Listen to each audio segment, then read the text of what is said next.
जय हिंद साथियों, welcome to self study classes with Sumit Jain YouTube channel में आप सभी का स्वागत है। दोस्तों, आज के इस वीडियो में हम हिंदी शिक्षा शास्त्र से संबंधित लगभग 100 प्रश्नों पर चर्चा करने वाले हैं। तो सभी लोग सबसे पहले तो वीडियो को लाइक करेंगे, ठीक है। और जो भी साथी नए हैं वो सब्सक्राइब कर लेना। ऐसे अनेकों जो है वीडियो चैनल पर उपलब्ध हैं। आप शिक्षा शास्त्र से संबंधित पढ़ना चाहते हैं तो इसकी प्लेलिस्ट देखें। सेल्फ स्टडी क्लासेस जो चैनल का नाम है उस पर क्लिक करें, चैनल खुलेगा, ऊपर प्लेलिस्ट दी होगी, प्लेलिस्ट पर क्लिक करेंगे तो सारी प्लेलिस्ट आपको लाइन से आ जाएगी, ठीक है। तो प्लेलिस्ट में जाकर के देखें, आपके पर्यावरण के 100 से ऊपर वीडियो हैं, बाल विकास के वीडियो हैं, है ना, हिंदी पेडागोजी, मैथ पेडागोजी आदि बहुत सारे वीडियो हैं जो आपको प्लेलिस्ट में मिलने वाले। तो प्लेलिस्ट में जाके देखें, बहुत सारा मटेरियल आपका इंतजार कर रहा है, ठीक है। तो वीडियो को सभी लोगों को लाइक करना है। जो भी साथी अभी तक टेलीग्राम ग्रुप से नहीं जुड़े हैं वो टेलीग्राम ग्रुप से जुड़ जाएं। और ये प्रश्न जो आज हम पढ़ने वाले हैं वो किसी ना किसी एग्जाम में आए हुए हैं, तो इनको बहुत अच्छे से पढ़ने ला, मोस्ट इंपॉर्टेंट प्रश्न है, ठीक है। तो स्टार्ट करते हैं दोस्तों आज का ये वीडियो। आज का पहला प्रश्न है, शिक्षण सहायक सामग्री का चुनाव करते समय ध्यान देना चाहिए कि वह उपरोक्त सभी केवल शिक्षण बिंदु के लिए सरल, सुगम तथा उपयुक्त हो, या फिर केवल प्रकरण से संबंधित हो, या केवल कक्षा के अधिगम लक्ष्यों की प्राप्ति में सहायक हो। तो अपना जो प्रश्न है वो क्या कह रहा है कि शिक्षण सहायक सामग्री के चुनाव करते समय ध्यान देना चाहिए। क्या ध्यान देना चाहिए कि वह कैसा हो, केवल शिक्षण बिंदु के लिए सरल, सुगम तथा उपयुक्त हो, या फिर प्रकरण से संबंधित हो, अधिगम लक्ष्यों की प्राप्ति में सहायक हो। तब आपका उत्तर जो हो जाएगा साथियों वो क्या हो जाएगा, उपरोक्त सभी, यानी कि शिक्षण बिंदु के लिए भी सुगम, सरल, सुगम, उपयुक्त हो, और प्रकरण से संबंधित भी हो, और अधिगम स्थलों की प्राप्ति में भी सहायक हो। उपरोक्त सभी यानी कि जो एक नंबर है वो आपका बिल्कुल सही आंसर हो जाएगा, ठीक है। अगला क्वेश्चन देख लेते हैं। अगला क्वेश्चन है साथियों, किस शिक्षण सूत्र के अनुसरण से बालक में रुचि जागृत होती है। तो आपको बताना है कि कौन से शिक्षण सूत्र के अनुसरण से बालक में रुचि जागृत होती है। पूर्ण से अंश की ओर, मूर्त से अमूर्त की ओर, विशेष से सामान्य की ओर, या आगमन से निगमन की ओर। ये चार विकल्प हैं। अगर आपसे बनता है तो कमेंट में लिखें। आपसे पूछा गया है कि किस शिक्षण सूत्र के अनुसरण से बालक में रुचि जागृत होती है, तो जल्दी से कमेंट बताएंगे आप। तब आपका राइट आंसर होगा दोस्तों आगमन से निगमन की ओर। आगमन से निगमन की ओर जो शिक्षण सूत्र है इसमें क्या होता है, रुचि जागृत होती है, यानी कि जो आपका विकल्प नंबर 4 है वो आपका राइट आंसर हो जाएगा, ठीक है। अगला क्वेश्चन दोस्तों, छात्रों को अपनी मातृभाषा में बोलने के अवसर प्रदान करने चाहिए ताकि छात्र अपने आप को कमजोर ना समझे, छात्र अपनी निजी कठिनाइयां बता सके, या फिर छात्र अपना गृह कार्य आसानी से कर सके, या छात्रों के लिए अधिगम प्रक्रिया सरल एवं सहज हो सके। तो क्या हो जाएगा, छात्रों को अपनी मातृभाषा में बोलने के अवसर प्रदान करने चाहिए ताकि क्या होगा आपका उत्तर, आपको बताना है। चार विकल्प हैं, चार में से चयन करें और उत्तर बताएं। तब आपका राइट आंसर हो जाएगा दोस्तों, छात्रों के लिए जो है अधिगम प्रक्रिया सरल एवं सहज हो सके। छात्रों को अपनी मातृभाषा में बोलने के अवसर प्रदान करना चाहिए ताकि छात्रों के लिए अधिगम प्रक्रिया सरल एवं सहज हो सके, ठीक है। अगला क्वेश्चन है, पठन कौशल आवश्यक है तो परोक्ष विधि, अर्थ ग्रहण, शब्द चयन एवं प्रत्यक्ष विधि किसके लिए आवश्यक है पठन कौशल। चार विकल्प में से आप चयन करेंगे। तब आपका राइट आंसर हो जाएगा दोस्तों अर्थ ग्रहण। अर्थ ग्रहण में जो है 2 नंबर जो है वो पठन कौशल आवश्यक होता है, यानी कि जो आपका विकल्प नंबर 2 है अर्थ ग्रहण वो आपको यहां पर सही हो जाएगा, ठीक है। पठन कौशल में जो आवश्यक होता है वो क्या होता है, अर्थ ग्रहण आवश्यक होता है। 2 नंबर आपका बिल्कुल सही हो जाएगा। अगला क्वेश्चन है दोस्तों, औपचारिक एवं अनौपचारिक संबंधों में किस तरह की भाषा का प्रयोग करना चाहिए। एक तरह की भाषा, कठिन भाषा, सामान्य भाषा, या फिर अलग अलग भाषा। तब आपको बताना है कि औपचारिक एवं अनौपचारिक संबंधों में किस तरह की भाषा का प्रयोग करना चाहिए। चार विकल्प हैं, चयन करें अपने उत्तर का। तब आपका बिल्कुल सही आंसर होगा अलग अलग भाषा। अलग अलग भाषा यानी कि जो आपका विकल्प नंबर 4 है वो यहां पर बिल्कुल सही हो जाएगा, ठीक है। औपचारिक एवं अनौपचारिक संबंधों में किस तरह की भाषा का प्रयोग करना चाहिए, तो वो अलग अलग भाषा, और 4 नंबर आपका बिल्कुल सही हो जाएगा। अगला क्वेश्चन है दोस्तों, प्रयोग या प्रयोक्ता के आधार पर इनमें से कौन सी दो भाषाएं नहीं हैं? कौन सी दो भाषाएं नहीं है बताना है। विकल्प नंबर 1 है कृत्रिम और अकृत्रिम भाषा, 2 है राष्ट्र और राजभाषा, संपर्क और व्यावसायिक भाषा, या साहित्यक और बोलचाल की भाषा। ये 4 विकल्प में से चयन करना। प्रश्न है कि प्रयोग या प्रयोक्ता के आधार पर इनमें से कौन सी दो भाषाएं नहीं है। तो प्रयोग एवं प्रयोक्ता के आधार पर बताना है। तब आपका राइट आंसर जो हो जाएगा वो क्या हो जाएगा? वो हो जाएगा कृत्रिम और अकृत्रिम भाषा, यानी कि जो विकल्प नंबर आपका 1 है वो बिल्कुल सही हो जाएगा। ये प्रयोग और प्रयोक्ता के आधार पर जो भाषा नहीं होती वो कृत्रिम और अकृत्रिम भाषा नहीं होती है।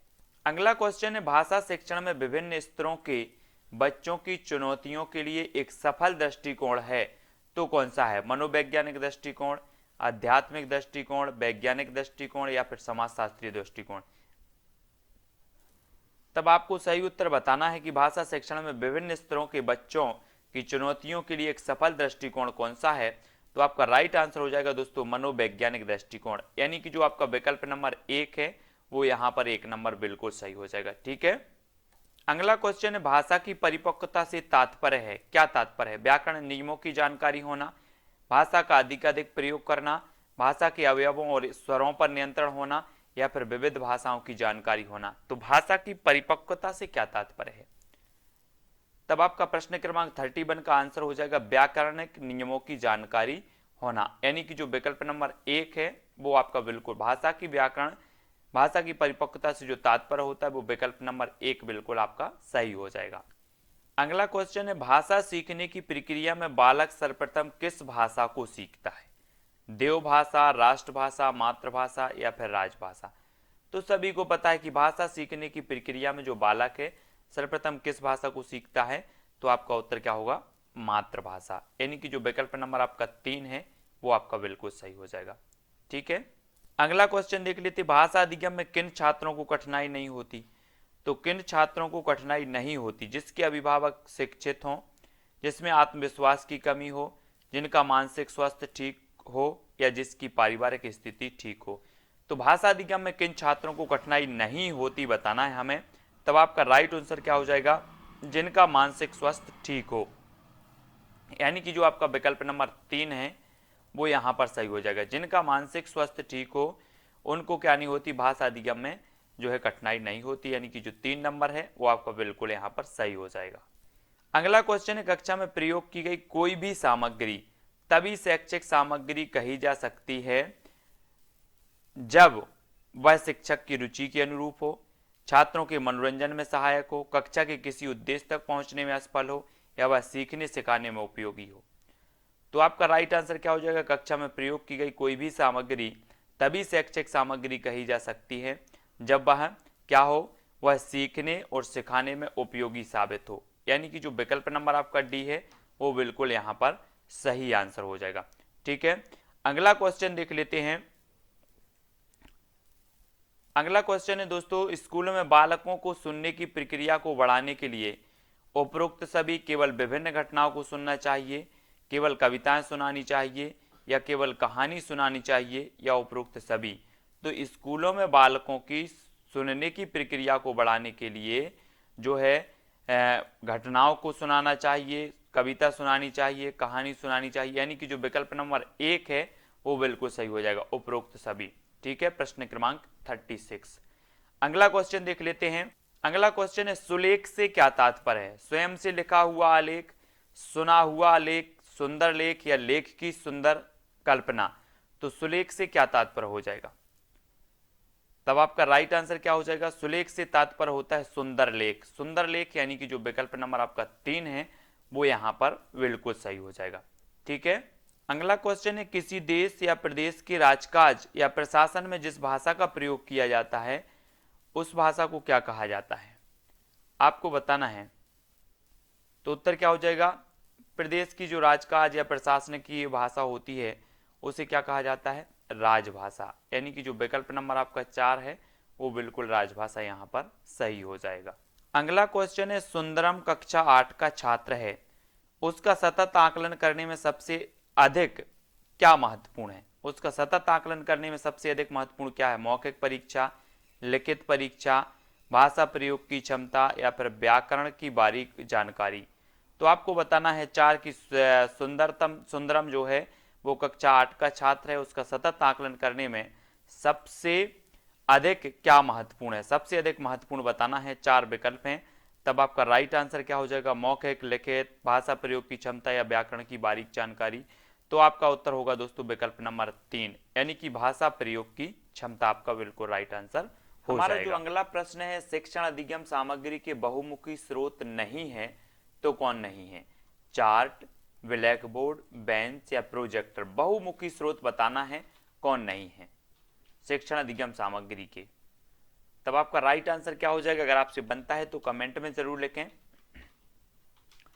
आपका राइट आंसर होगा दोस्तों बेंच। बेंच यानी कि जो विकल्प नंबर 3 है, शिक्षण अधिगम सामग्री के बहुमुखी स्रोत नहीं है तो बेंच नहीं है। 3 नंबर आपका सही हो जाएगा यहां पर। ठीक है, अगला क्वेश्चन है, शिक्षक को पुस्तक हमेशा किस हाथ में रखनी चाहिए? इनमें से कोई नहीं, बाएं हाथ में, दाएं हाथ में या फिर दोनों हाथों में। तो जल्दी से उत्तर बताना है आपको, शिक्षक को पुस्तक हमेशा किस हाथ में रखनी चाहिए। 4 विकल्प हैं और आपका उत्तर जो हो जाएगा वो हो जाएगा बाएं हाथ, यानी कि जो विकल्प नंबर आपका 2 है वो बिल्कुल सही हो जाएगा। ठीक है, बाएं हाथ में रखनी चाहिए शिक्षक को हमेशा पुस्तक।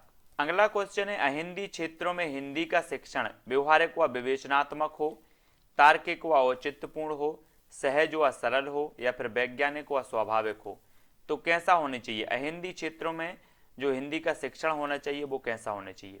4 विकल्पों में से चयन करना है और एक का उत्तर बताना है। तब आपका बिल्कुल करेक्ट आंसर हो जाएगा वैज्ञानिक व स्वाभाविक हो, यानी कि जो 4 नंबर है वो बिल्कुल यहां पर सही हो जाएगा, वैज्ञानिक व स्वाभाविक हो। अगला क्वेश्चन है, व्याकरण कोश आदि के आधार पर शब्द के सांकेतिक अर्थ का बोध कराने वाली शक्ति निम्न में से क्या कहलाती है? लक्षणा शब्द शक्ति, व्यंजना शब्द शक्ति, विरचना शब्द शक्ति या अभिधा शब्द शक्ति।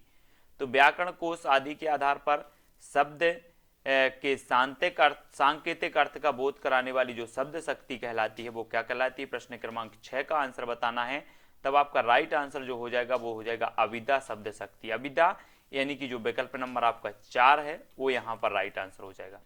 ठीक है, अगला क्वेश्चन है दोस्तों, श्रवण कौशल का संबंध है कान से, नाक से, मुंह से या फिर आंख से। तो श्रवण कौशल बिल्कुल सरल क्वेश्चन है और श्रवण कौशल का जो संबंध होता है वो कैसे होता है? कान से। कान से यानी कि जो आपका विकल्प नंबर 1 है वो बिल्कुल सही हो जाएगा। ठीक है, श्रवण कौशल का संबंध होता है कान से। अगला क्वेश्चन है दोस्तों, उच्चारण संबंधित समस्याओं को ठीक करने के लिए किन यंत्रों की मदद नहीं लेनी चाहिए? नहीं लेनी चाहिए बताना है। लिंगबा फोन की, उपरोक्त सभी, समाचार पत्रों की या टेप रिकॉर्डर। उच्चारण संबंधी समस्याओं को ठीक करने के लिए किन यंत्रों का जो है उपयोग में नहीं लेना चाहिए? तो किन यंत्रों को उपयोग में नहीं लेना चाहिए? तब आपका उत्तर क्या होगा? समाचार पत्र, यानी कि जो विकल्प नंबर 3 है वो आपका सही हो जाएगा। ठीक है, उच्चारण संबंधित समस्याओं को ठीक करने के लिए किन यंत्रों की मदद नहीं लेनी चाहिए? तो समाचार पत्र आपका 3 नंबर बिल्कुल आंसर सही हो जाएगा।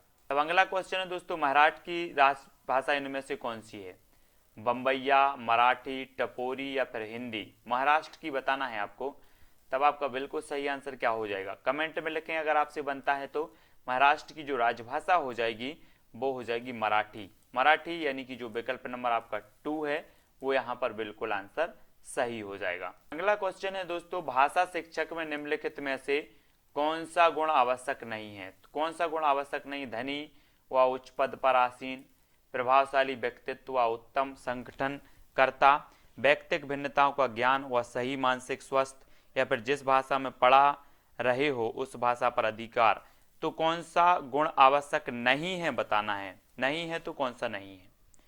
तब 4 कम प्रश्न हैं, 4 विकल्प हैं, 4 में से एक का चयन करके आप कमेंट में लिखें और इसका सही उत्तर होगा धनी व उच्च पद पर आसीन। ये भाषा शिक्षक में जो है गुण आवश्यक नहीं है, यानी कि जो 1 नंबर है वो आपका यहाँ पर बिल्कुल आंसर सही हो जाएगा। भाषा एक उपकरण के रूप में प्रयोग की जाती है। उक्त सभी केवल क्षमताओं का विकास करने में, केवल मानव सभ्यता एवं संस्कृति की पहचान करने में या केवल सीखने में। तो भाषा एक उपकरण के रूप में प्रयोग की जाती है, तो आपको बताना है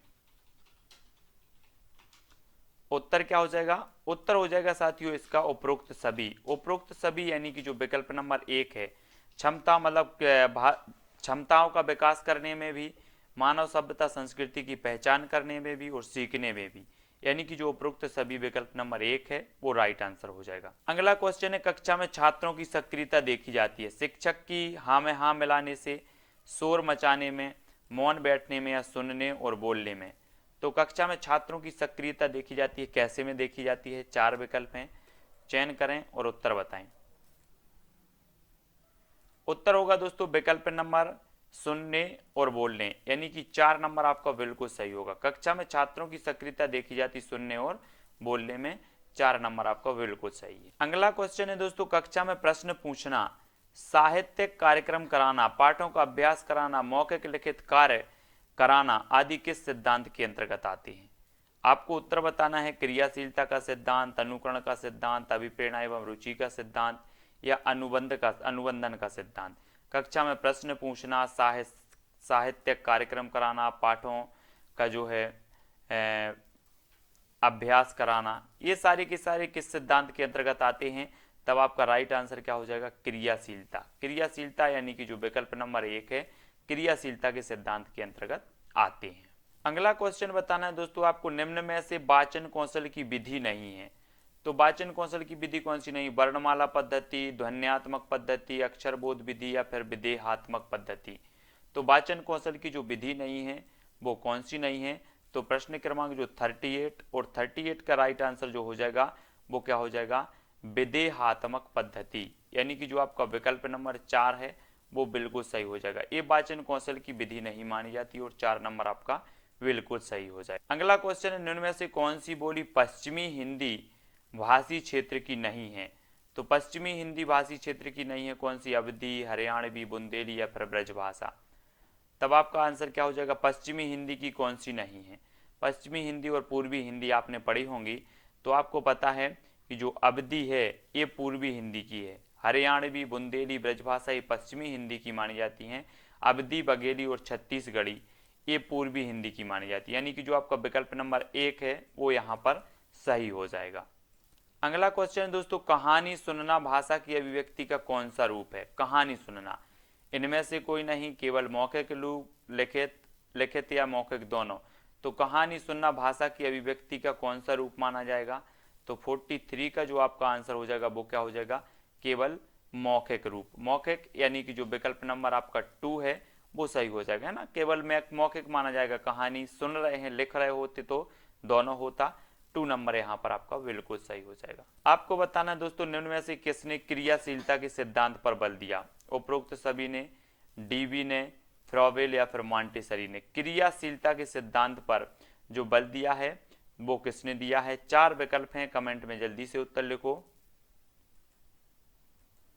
तब आपका बिल्कुल सही आंसर जो हो जाएगा दोस्तों कि डीबी ने भी दिया है, फ्रॉबेल ने भी दिया, मॉन्टेसरी ने। क्रियाशीलता के सिद्धांत पर जो जोर दिया है, बल दिया है, वो सभी ने दिया है और विकल्प नंबर जो 1 है वो बिल्कुल सही हो जाएगा। अगला क्वेश्चन है, बालकों की अधिगम संबंधी कठिनाइयों का पता लगाकर उसको दूर करने का प्रयास कहलाता है तो क्या कहलाता है? मूल्यांकन विधि, विरेचन विधि, उपचारात्मक विधि या आलोचनात्मक विधि, है ना। बालकों की अधिगम संबंधी कठिनाइयों का पता लगाकर उसको दूर करने का जो विधि कहलाती है वो कौन सी विधि कहलाती है? तो वो कहलाती है उपचारात्मक, यानी कि जो विकल्प नंबर 3 है वो आपका यहाँ पर बिल्कुल सही आंसर होगा। अगला क्वेश्चन है, बालकों की भाषा सीखने में एक उपयुक्त परिवेश नहीं है तो क्या नहीं है? विद्यालय, पर्यावरण, समाज या फिर परिवार। तो उपयुक्त परिवेश नहीं है बताना है, तो नहीं है में आपका जो राइट आंसर हो जाएगा वो क्या हो जाएगा? पर्यावरण, यानी कि जो विकल्प नंबर आपका 2 है, बालकों की भाषा सीखने में एक उपयुक्त परिवेश नहीं है, पर्यावरण 2 नंबर आपका यहाँ पर सही हो जाएगा। ठीक है। अगला क्वेश्चन है दोस्तों, नियमित रूप से किसी भाषा को सुनकर बच्चे क्या ग्रहण करते हैं? शब्द, ध्वनि, अर्थ या भाषा की बुनियादी संरचना। तो नियमित रूप से किसी भाषा को सुनकर बच्चे क्या ग्रहण करते हैं? तो भाषा की बुनियादी संरचना, यानी कि विकल्प नंबर आपका जो 4 है वो बिल्कुल यहाँ पर सही हो जाएगा। तो आपके सामने दोस्तों आज है, मूल्यांकन किसी की शक्ति तथा कमजोरी, उसकी कमियों और अच्छाइयों का दर्पण है। ऊपर दिया गया जो कथन है वो किसका है? मूल्यांकन किसी की शक्ति तथा कमजोरी, उसकी कमियों और उसकी अच्छाइयों का दर्पण है। ये कथन किसका? मार्क्स और बिंगो का, मॉन्टेसरी का, वुडवर्थ का या फिर पावलाव का? एक कथन बताना, एक कथन किसका है? अगर आपको पता है तो कमेंट में लिखें, और नहीं पता है तो इसका जो उत्तर हो जाएगा वो मॉर्स और बिंगो। मॉर्स और बिंगो का कथन है। इन्होंने कहा कि मूल्यांकन किसी की शक्ति तथा कमजोरी, उसकी कमियों और अच्छाइयों का दर्पण है। किसने? मार्स और बिंगो ने कहा। ठीक है, तब आपका 1 नंबर जो है वो बिल्कुल सही हो जाएगा। अगला क्वेश्चन देख लो दोस्तों, पराजित पीढ़ी के नाम किसके द्वारा रचित निबंध है? हमें बताना है पराजित पीढ़ी के नाम किसके द्वारा रचित निबंध है। तब आपका जो आंसर हो जाएगा वो क्या होगा? उत्तर होगा रविंद्रनाथ त्यागी, यानी कि जो विकल्प नंबर आपका 3 है वो बिल्कुल सही हो जाएगा। अगला क्वेश्चन, एक ही कक्षा में कोई छात्र शुद्ध लेखन करता है और कोई अशुद्ध लेखन करता है, तो यह सिद्धांत है।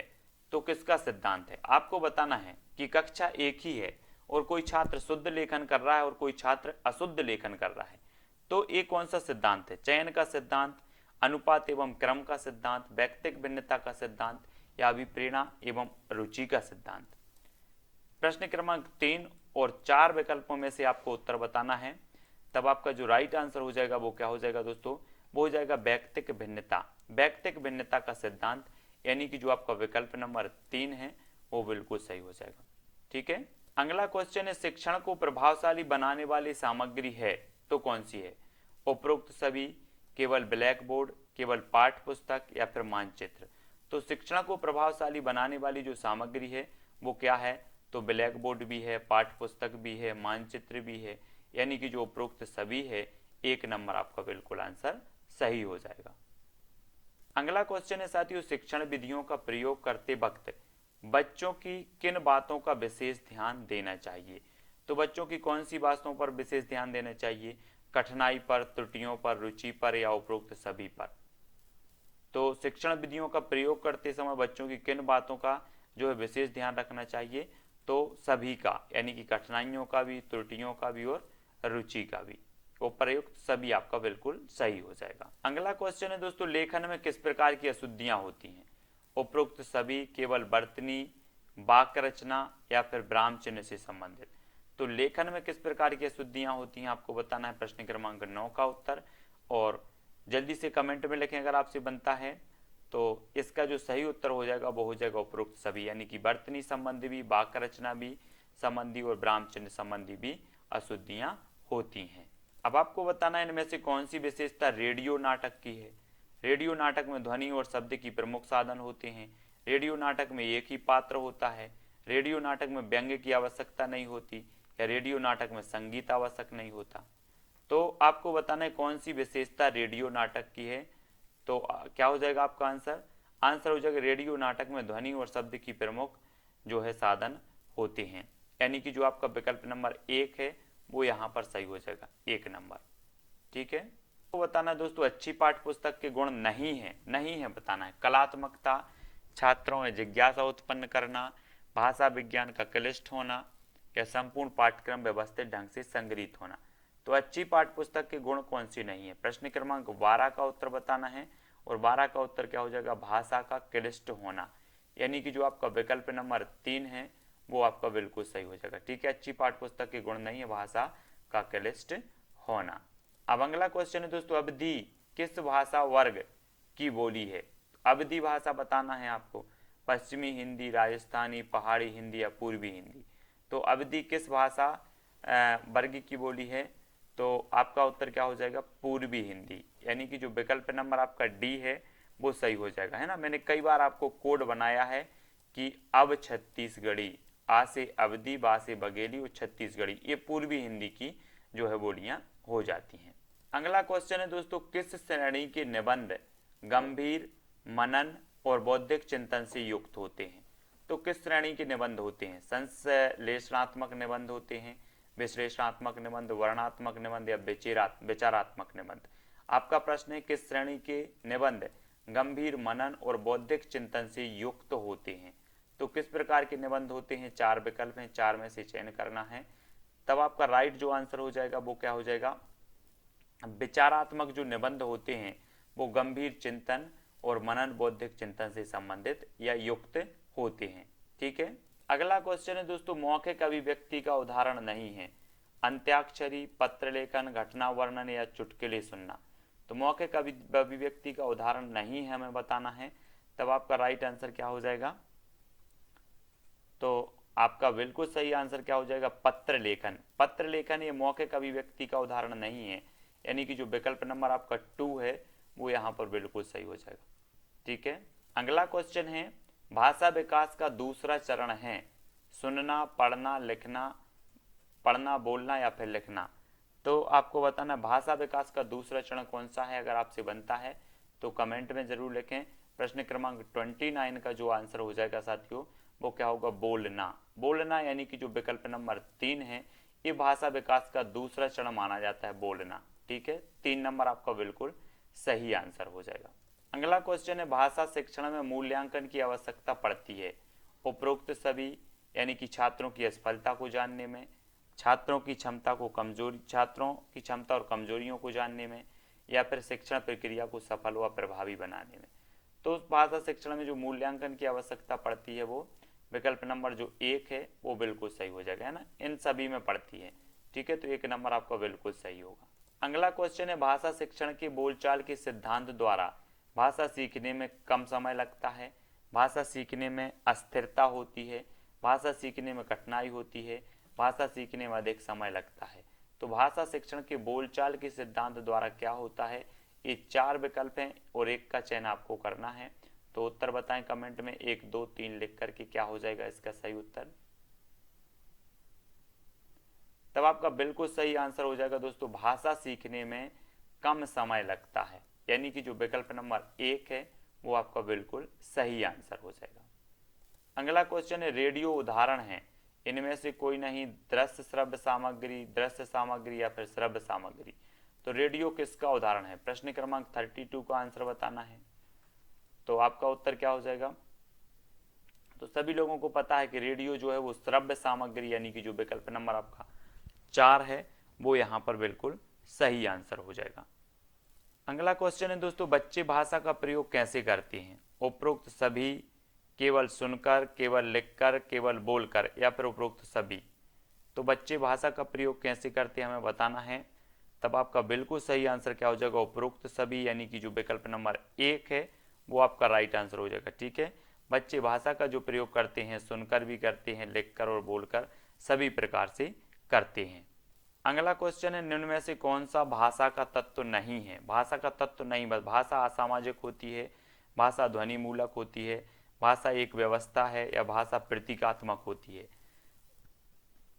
तब उत्तर बताना है आपको, निम्न में से कौन सा भाषा का तत्व नहीं है। तो उत्तर क्या हो जाएगा? कमेंट में लिखें आप। अगर आपसे बनता है तो कमेंट में जरूर लिखा करें। आपका उत्तर जो हो जाएगा वो कि भाषा असामाजिक होती है, ये भाषा का तत्व नहीं है, विकल्प नंबर 1। ठीक है, अगला आपको बताना है, निम्न में से मौखिक अभिव्यक्ति कौशल है। तो मौखिक अभिव्यक्ति कौशल कौन सा है? वार्तालाप, सत्संग, भाषण या फिर सभी। तो मौखिक अभिव्यक्ति कौशल आपको बताना है और 44 का आंसर बताना है। आपका राइट आंसर क्या हो जाएगा? आपका बिल्कुल सही आंसर होगा उपरोक्त सभी, यानी कि वार्तालाप भी मौखिक अभिव्यक्ति है, सत्संग भी है, भाषण भी है। तो आपका सभी बिल्कुल सही हो जाएगा। अगला क्वेश्चन है, निम्नलिखित विकल्पों में से व्याकरण से जुड़े शिक्षण उद्देश्य बताइए। व्याकरण से जुड़े शिक्षण उद्देश्य कौन सा है? केवल ज्ञान, केवल कौशल, केवल ज्ञान प्रयोग या उपरोक्त सभी।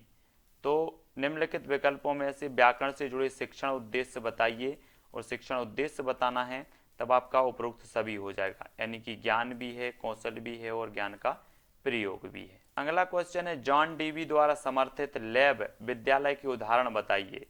तो जॉन डीवी द्वारा समर्थित लैब विद्यालय के उदाहरण कौन सा है? प्रगतिशील विद्यालय, जन विद्यालय, सामान्य विद्यालय या फैक्ट्री विद्यालय। तब आपका राइट आंसर क्या हो जाएगा? प्रगतिशील विद्यालय। ये जॉन डीवी द्वारा समर्थित लैब विद्यालय के उदाहरण हैं। अगला क्वेश्चन है, जो बच्चे जितना जल्दी बोलना सीखता है वह उतना ही जल्दी पढ़ता है, लिखता है, हंसता है या फिर सोचता है। आपको उत्तर बताना है। 4 विकल्प हैं, 4 में से सही उत्तर बताएंगे।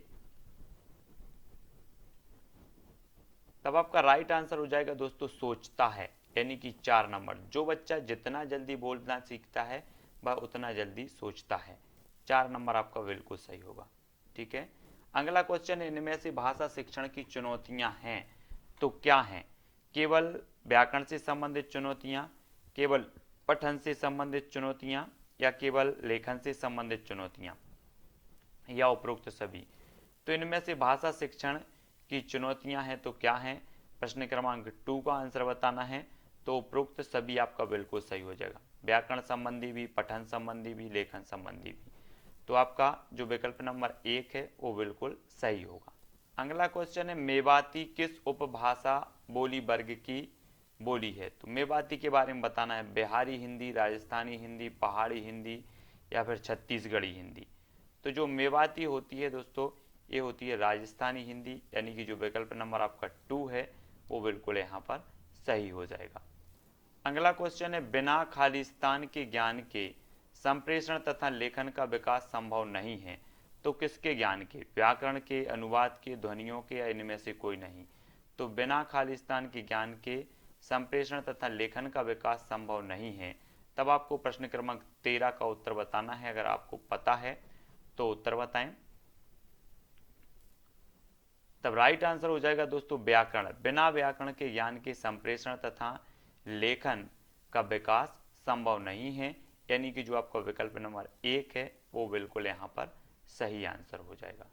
अगला क्वेश्चन है दोस्तों, मौखिक अभिव्यक्ति हेतु व्याकरण की आवश्यकता होती है ताकि केवल बालक भावों को शुद्ध रूप में व्यक्त कर सकें, केवल भाषा संबंधी अभिव्यक्ति का विकास हो सके, या केवल स्वरों के आरोह अवरोह एवं बलाघातों को समझ सके, या फिर उपरोक्त सभी? तो मौखिक अभिव्यक्ति हेतु व्याकरण की आवश्यकता होती है तो किस लिए होती है? 15 का आंसर क्या हो जाएगा? उपरोक्त सभी, यानी कि सभी के लिए होता है। डी 1 नंबर आपका बिल्कुल सही आंसर हो जाएगा। अगला क्वेश्चन है, भाषा नियमों द्वारा नियंत्रित खालिस्तान का माध्यम भर नहीं बल्कि हमारी सोच को भी निर्मित करती है। तो 18 का उत्तर क्या हो जाएगा? कला को, संप्रेषण को, संस्कृति, या फिर सुंदरता को? तो भाषा नियमों द्वारा नियंत्रित खालिस्तान का माध्यम भर नहीं है बल्कि हमारी सोच को भी निर्मित करती है। तो किसको करती है? कला को, संप्रेषण, संस्कृति, या फिर सुंदरता को? आपको उत्तर कमेंट में लिखना है। और आपका जो राइट आंसर हो जाएगा वो क्या हो जाएगा? वो हो जाएगा संप्रेषण। संप्रेषण यानी कि जो विकल्प नंबर आपका 2 है वो बिल्कुल सही हो जाएगा। ठीक है, भाषा नियम द्वारा नियंत्रित खालिस्तान का माध्यम भर नहीं है बल्कि हमारी सोच को भी क्या करती है? निर्मित करती है। तो ये संप्रेषण यहाँ पर सही हो जाएगा, विकल्प नंबर 2। ठीक है, अगला क्वेश्चन है दोस्तों, भाषा सीखने के प्रमुख चरण हैं तो कौन से हैं प्रमुख चरण? पढ़ना, लिखना, समझना, या सभी? तो भाषा सीखने के प्रमुख चरण हमें बताना है यहाँ पर। तब आपका राइट आंसर क्या होगा आपसे बनता है तो कमेंट में लिखें। और आपका जो उत्तर हो जाएगा वो हो जाएगा उपरोक्त सभी, यानी कि जो 1 नंबर है बिल्कुल सही। भाषा सीखने के प्रमुख चरण होते हैं पढ़ना भी, लिखना भी और समझना भी। ठीक है, उपरोक्त सभी आपका राइट आंसर हो जाएगा। अगला क्वेश्चन है दोस्तों, भाषा शिक्षण का लक्ष्य है तो क्या है? अध्ययन, अध्यापन का विकास, मानवीय संवेदना का विकास, भाषा की समझ और अभिव्यक्ति का विकास, या अर्थोपार्जन एवं यश प्राप्त करना? तो भाषा शिक्षण का लक्ष्य क्या है? प्रश्न क्रमांक 20 का आंसर। तब आपका राइट आंसर क्या हो जाएगा? भाषा की समझ और अभिव्यक्ति का विकास, यानी कि जो विकल्प नंबर आपका 3 है वो सही होगा। भाषा शिक्षण का लक्ष्य होता है भाषा की समझ और अभिव्यक्ति का विकास। ठीक है, अगला क्वेश्चन है, भाषा के स्थानीय भेद से प्रयोग भेद में जो अंतर पड़ता है उसे कौन सी भाषा कहते हैं? भाषा के स्थानीय भेद से प्रयोग भेद में जो अंतर पड़ता है उसे कौन सी भाषा कहते हैं? अवधि, मानक भाषा, मुख्य बोली, या फिर विभाषा? तो भाषा के स्थानीय भेद से प्रयोग भेद में जो अंतर पड़ता है उसे कौन सी भाषा कहा जाता है? तब आपका बिल्कुल सही आंसर होगा विकल्प नंबर 4, यानी कि विभाषा कहा जाता है। ठीक है, 4 नंबर आपका बिल्कुल सही हो जाएगा। अगला क्वेश्चन आपको बताना है, भाषा कौशल का एक प्रकार नहीं है, संचार, लेखन, श्रवण, या फिर वाचन? तो भाषा कौशल का एक प्रकार नहीं है तो कौन सा नहीं है? संचार, लेखन, श्रवण, या फिर वाचन? तब आपका बिल्कुल सही आंसर होगा संचार। संचार यानी कि 1 नंबर। भाषा कौशल का एक प्रकार नहीं है तो कौन नहीं है? संचार। लेखन, श्रवण और वाचन ये सभी हैं, संचार नहीं है, यानी कि जो 1 नंबर है वो बिल्कुल आपका सही हो जाएगा। आपको बताना है भाषा कौशल के कितने चरण हैं? 4 हैं, 5 हैं, 2 हैं या फिर 3 हैं? भाषा कौशल के चरण बताना है हमें। तो भाषा कौशल के कितने चरण होते हैं सभी लोगों को पता है, और आपका जो उत्तर हो जाएगा वो क्या हो जाएगा? 4, यानी कि जो 1 नंबर है वो सही होगा। भाषा कौशल के जो चरण होते हैं वो 4 चरण होते हैं, 1 नंबर राइट आंसर होगा। अगला क्वेश्चन है दोस्तों, अधिगम से तात्पर्य है सीखना, अर्जित करने से, अनुकरण से या रटकर विषय वस्तु को याद करने से। तो अधिगम से क्या तात्पर्य है? तब आपका सही उत्तर क्या होगा? अधिगम का अर्थ ही होता है क्या? सीखना, यानी कि जो 1 नंबर है वो आपका बिल्कुल सही आंसर हो जाएगा।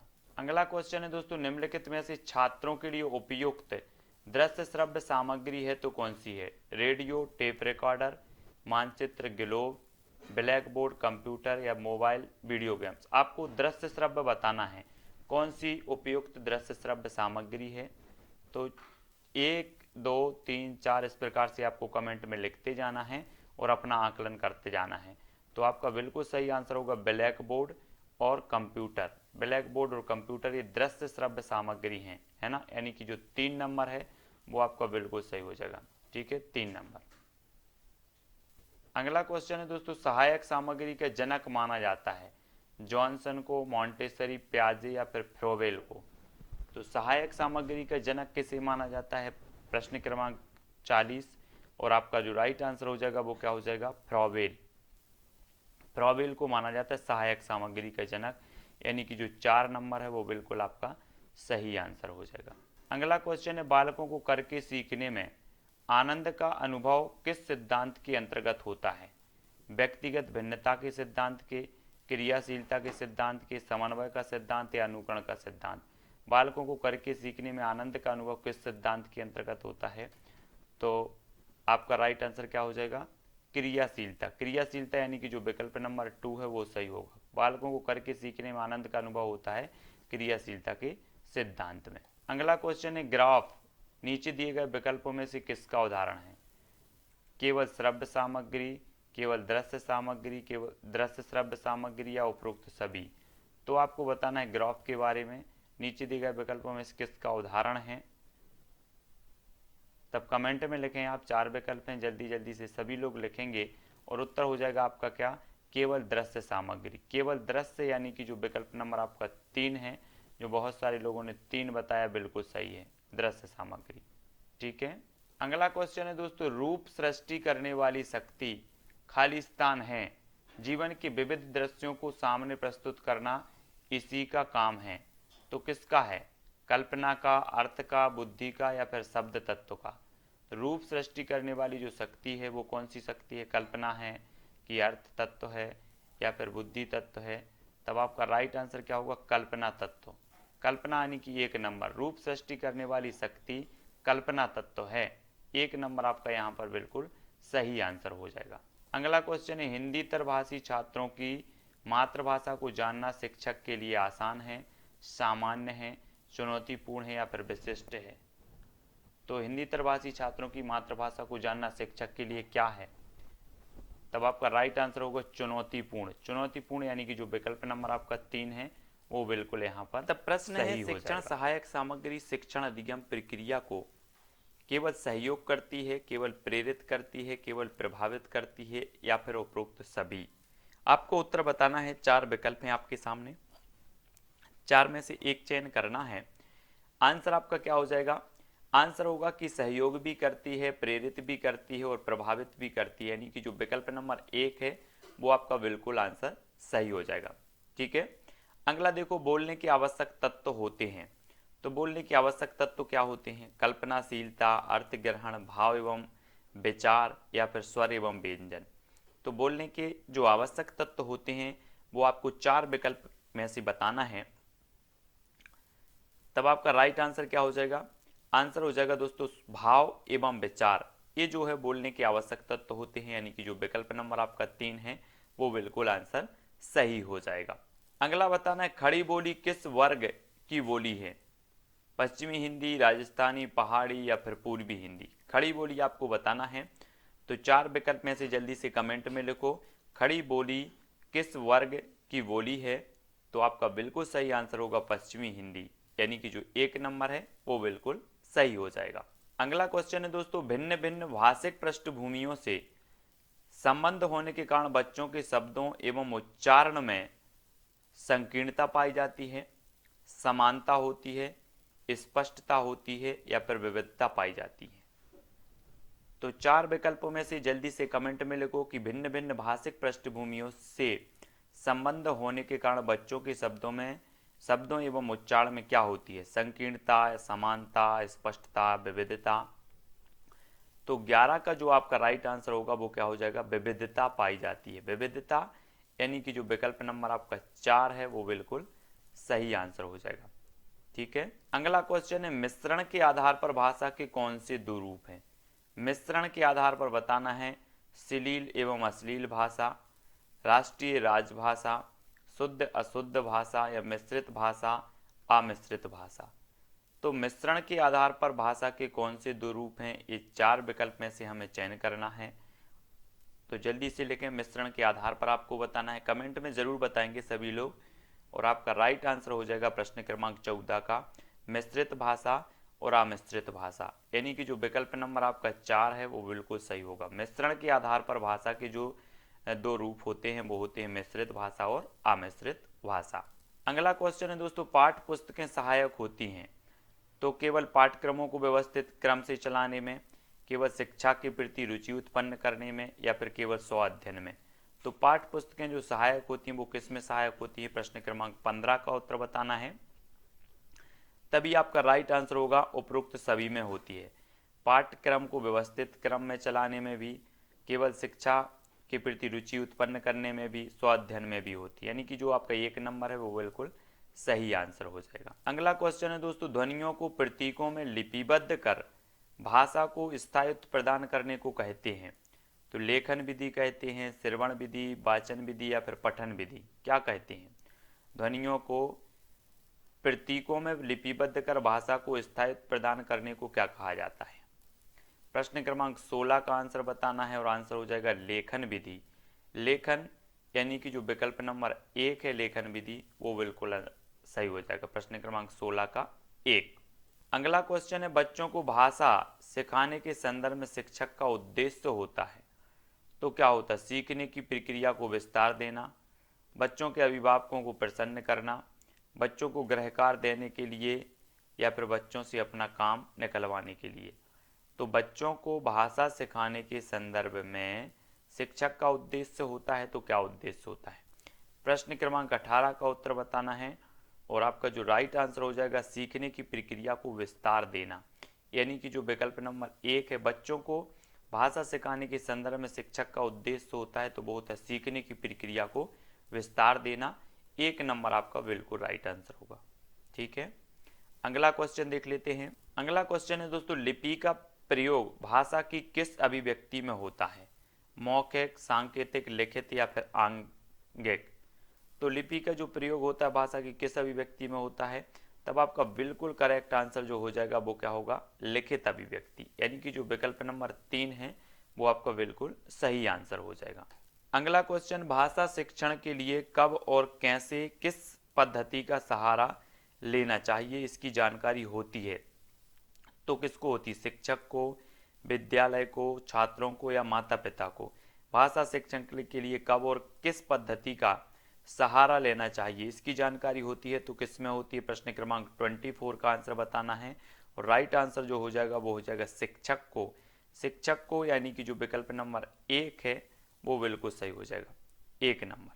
ठीक है, अगला क्वेश्चन देखो, अभिव्यक्ति कौशल में शामिल है केवल बोलना, केवल लिखना, केवल सुनना, बोलना और लिखना दोनों? तो अभिव्यक्ति कौशल में कौन कौन शामिल है? सभी लोगों को पता है तो उत्तर जरूर बताएं और आपका बिल्कुल सही हो जाएगा उत्तर क्या? बोलना और लिखना दोनों, यानी कि जो 4 नंबर हैं वो बिल्कुल सही हो जाएगा। अभिव्यक्ति कौशल में शामिल है बोलना और लिखना दोनों, 4 नंबर बिल्कुल करेक्ट आंसर होगा। अगला क्वेश्चन है, निम्न में से पाठ सहगामी क्रियाएं हैं उपरोक्त सभी केवल वाद विवाद, केवल रेड क्रॉस या केवल अंत्याक्षरी? तो पाठ सहगामी जो क्रियाएं हैं वो कौन सी हैं? प्रश्न क्रमांक 30 का आंसर बताना है और 30 का आंसर क्या हो जाएगा, उपरोक्त सभी।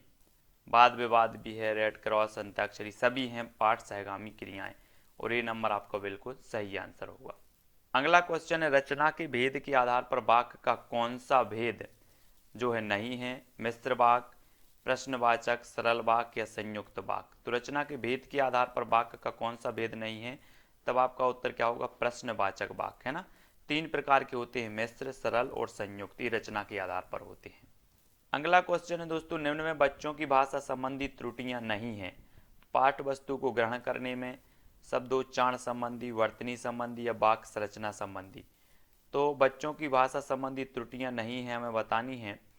तब आपका राइट जो आंसर होगा, पाठ वस्तु को ग्रहण करने में, यानी कि जो विकल्प नंबर 1 है, ये जो है भाषा संबंधी त्रुटियां नहीं हैं। 1 नंबर आपका बिल्कुल सही आंसर हो जाएगा। अगला क्वेश्चन देख लेते हैं, किसी को बोलते सुनना तथा उसे सुनकर समझ लेने की क्रिया है, तो क्या है, लेखन है, श्रवण है, पठन है या फिर भाषण है। किसी को बोलते सुनना तथा उसे सुनकर समझ लेने की जो क्रिया है वो क्या कहलाती है, तब आपका बिल्कुल सही आंसर होगा श्रवण। श्रवण यानी कि जो विकल्प नंबर आपका 2 है वो सही हो जाएगा, ठीक है। अगला क्वेश्चन देख लेते। अगला क्वेश्चन है, बच्चे भाषा सीखने की क्षमता के साथ पैदा होते हैं, यह कथन निम्न में से किसका है, पावलोव का, पियाजे, चॉम्स्की या फिर वाइगोत्स्की। बच्चे भाषा सीखने की क्षमता के साथ पैदा होते हैं, ये जो कथन है वो चॉम्स्की साहब, यानी कि जो विकल्प नंबर 3 है वो यहाँ पर बिल्कुल सही हो जाएगा, ठीक है। देख लेते हैं अगला क्वेश्चन, सुनने की गतिविधि यदि रोचक और उपयोगी होगी तो मेधावी बच्चे होंगे, बच्चे अपना गृह कार्य आसानी से करेंगे, बच्चे अधिक ध्यान केंद्रित होकर सुनेंगे या फिर बच्चे कक्षा में अनुशासित रहेंगे। तब आपको बताना, सुनने की गतिविधि यदि रोचक और उपयोगी होगी तो क्या होगा, बच्चे अधिक ध्यान केंद्रित होकर सुनेंगे, यानी कि जो विकल्प नंबर आपका 3 है वो यहाँ पर बिल्कुल सही हो जाएगा, 3 नंबर का, ठीक है। अगला क्वेश्चन देख लेते हैं। अगला क्वेश्चन है, सीखी हुई बात को जितना अधिक दोहराया जाएगा वह उतना ही अधिक देर तक याद भी रहेगी। यह सिद्धांत है चयन का सिद्धांत, शिक्षण सूत्रों का सिद्धांत, आवृत्ति का सिद्धांत या साहचर्य का सिद्धांत। तो आपका बिल्कुल राइट आंसर हो जाएगा क्या, विकल्प नंबर 3, आवृत्ति का सिद्धांत। 3 नंबर आपका बिल्कुल सही है, ठीक है, ये चीज आपको याद रखनी है। अगला क्वेश्चन है, राष्ट्रीय जीवन में हिंदी आपसी संपर्क की महत्वपूर्ण कड़ी बनने पर ही खालिस्तान कहला सकती है, क्या कहला सकती है। तो आपका राइट आंसर क्या हो जाएगा, आंसर होगा राष्ट्रभाषा, यानी कि जो विकल्प नंबर 2 है वो आपका बिल्कुल यहाँ पर सही हो जाएगा। अगला क्वेश्चन है दोस्तों, शिक्षण को प्रभावशाली कैसे बनाया जा सकता है, शिक्षण सूत्रों के आधार पर, शिक्षण को व्यवसाय से जोड़कर, शिक्षण को अत्यधिक सरकारी अनुदान देकर, या इनमें से कोई नहीं। तो शिक्षण को प्रभावशाली बनाना है, तब आपका राइट आंसर क्या हो जाएगा, प्रश्न क्रमांक 2 का उत्तर होगा शिक्षण सूत्रों के आधार पर। शिक्षण सूत्रों के आधार पर यानी कि जो विकल्प नंबर 1 है वो आपका बिल्कुल आंसर सही हो जाएगा। अगला क्वेश्चन है, शिक्षण सहायक सामग्री का गुण है, तो क्या है, परिशुद्धता, रोचकता या प्रासंगिकता या उक्त सभी। तो शिक्षण सहायक सामग्री का जो गुण होता है वो क्या होता है, तो आपको कमेंट में लिखना है, 1 2 3 4 इस प्रकार से कमेंट में अगर आपसे बनता है तो कमेंट में जरूर लिखें। उत्तर होगा कि परिशुद्धता भी है, रोचकता भी, प्रासंगिकता यानी कि जो प्रयुक्त सभी है। 1 नंबर आपका बिल्कुल सही आंसर होगा। अगला क्वेश्चन है, रूपरेखा अनुकरण विधि है, लेखन कौशल, श्रवण कौशल, वाचन कौशल या पढ़ने का कौशल। तो रूपरेखा अनुकरण विधि है तो क्या है, 4 विकल्प में से चयन करना है और आपका जो राइट आंसर हो जाएगा वो क्या हो जाएगा, वो होगा लेखन कौशल। रूपरेखा अनुकरण विधि क्या है, लेखन कौशल। 1 नंबर आपका बिल्कुल सही हो जाएगा यहाँ पर, ठीक है। अगला क्वेश्चन देखते हैं, श्याम और राधा एक दूसरे से बात कर रहे हैं, यह रूप है किसका है, सांकेतिक अभिव्यक्ति, मौखिक अभिव्यक्ति, लिखित अभिव्यक्ति या उपरोक्त सभी। तो श्याम और राधा एक दूसरे से बातचीत कर रहे हैं, क्या है, तो बातचीत कर रहे हैं तो ये क्या कहलाएगा, मौखिक अभिव्यक्ति, केवल मौखिक अभिव्यक्ति, यानी कि जो विकल्प नंबर आपका 3 है वो बिल्कुल सही हो जाएगा यहाँ पर, ठीक है। अगला क्वेश्चन देखो, श्याम पट को साफ करने की सही प्रक्रिया क्या है, ऊपर से नीचे की ओर, नीचे से ऊपर की ओर, बाएं से दाएं की ओर या फिर दाएं से बाएं की ओर। 4 विकल्प हैं, सभी लोग आंसर बताएंगे। श्याम पट को साफ करने की सही प्रक्रिया क्या होती है? तब आपका बिल्कुल सही आंसर क्या हो जाएगा? बाएं से दाएं की ओर। बाएं से दाएं की ओर यानी कि जो विकल्प नंबर आपका 3 है वो बिल्कुल सही हो जाएगा। ठीक है, आपको बताना है दोस्तों डिसलेक्सिया का लक्षण है तो क्या है? वर्णमाला अधिगम में कठिनाई, केवल वर्तनी दोष से पीड़ित होना, केवल एकाग्रता में कठिनाई या फिर उपरोक्त सभी। तो डिसलेक्सिया का लक्षण क्या होता है? प्रश्न क्रमांक 10 का आंसर बताना है और आपको 4 विकल्प हैं, जल्दी से कमेंट में लिखो 1 2 3 4। तो डिसलेक्सिया का लक्षण होता है वर्णमाला अधिगम में कठिनाई भी होता है, केवल वर्तनी दोष से पीड़ित भी होना, एकाग्रता, यानी कि उपरोक्त सभी जो है 1 नंबर आपका बिल्कुल आंसर सही हो जाएगा। आपको बताना है श्रवण के आधार पर भाषा का कौन सा भेद है? कृत्रिम भाषा, सहज भाषा, अयोगात्मक भाषा और संयोगात्मक भाषा, क्लिष्ट और सरल भाषा, मधुर भाषा, कर्कश भाषा। तो श्रवण के आधार पर भाषा का कौन सा भेद होता है? 4 विकल्प में से जल्दी से कमेंट में लिखना है क्या हो जाएगा आपका उत्तर। तब आपका सही उत्तर हो जाएगा दोस्तों मधुर भाषा और कर्कश भाषा। इस श्रवण के आधार पर आप मधुर भाषा भी सुनते हो और कर्कश भाषा भी, यानी कि 4 नंबर आपका यहाँ पर बिल्कुल सही आंसर होगा।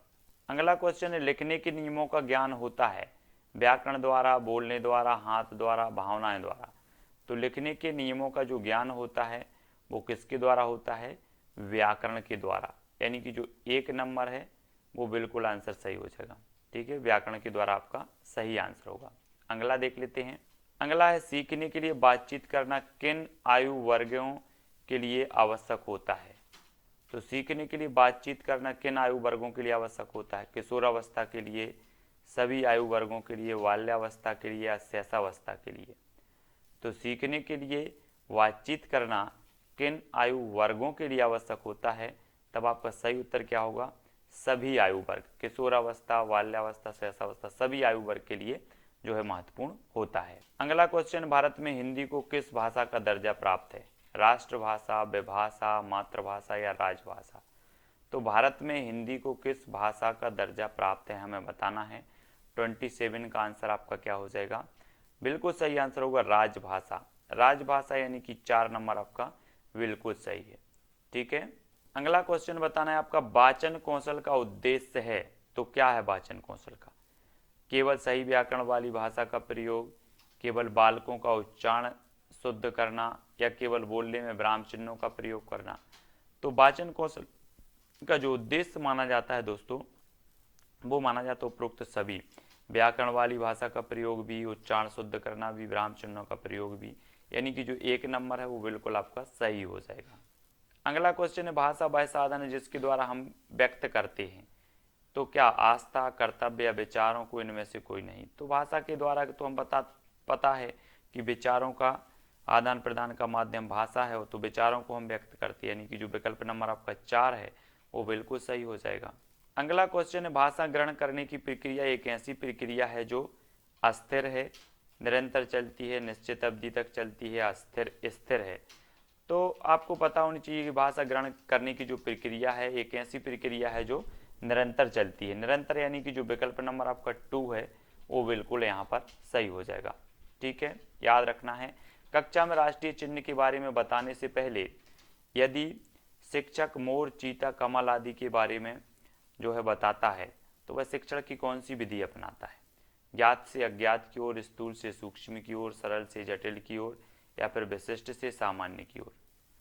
क्या होगा आपका राइट आंसर? कक्षा में राष्ट्रीय चिन्ह के बारे में बताने से पहले यदि शिक्षक मोर, चीता, कमल आदि के बारे में जो है बताता है तो वह शिक्षण की कौन सी विधि अपनाता है? 33 का उत्तर हो जाएगा ज्ञात से अज्ञात की ओर। ज्ञात से अज्ञात की ओर यानी कि जो विकल्प नंबर 1 है बिल्कुल आपका सही आंसर हो जाएगा।